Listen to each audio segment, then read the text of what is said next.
જય માતાજી, સ્વાગત છે તમારા અમારા નવા બ્લોગમાં। આજે આપણે બટેકાનું શાક વઘારીએ। જો તેલ ગરમ થઈ ગયું, એમાં રાઈ બટેટા નાખી વઘારી।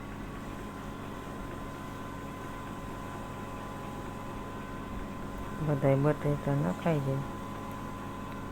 જો બધાય બટેટા નાખી દીધા છે।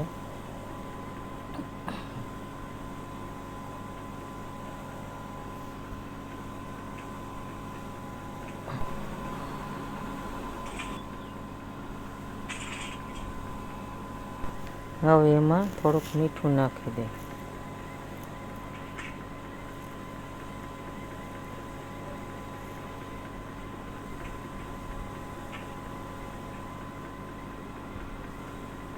હવે થોડીક ચટણી નાખી દઈશું,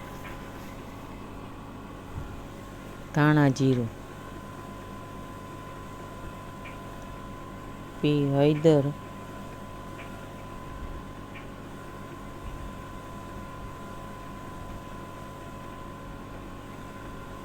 થોડીક ચટણી વધારે નાખો। હવે એને હલાવી લો, એકદમ બધા મસાલા મિક્સ કરી લેવા।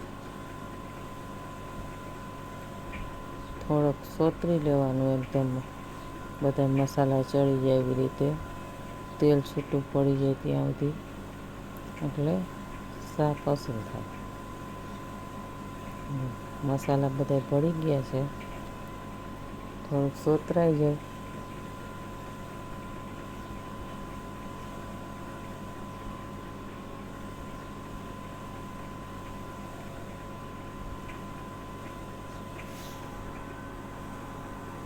હવે એમાં થોડુંક પાણી નાખી દઈશું।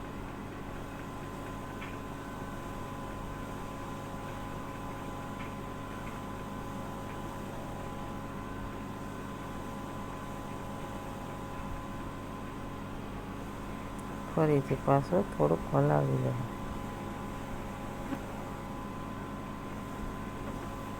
હવે 2 સીટી વાગી એટલે શાક તૈયાર।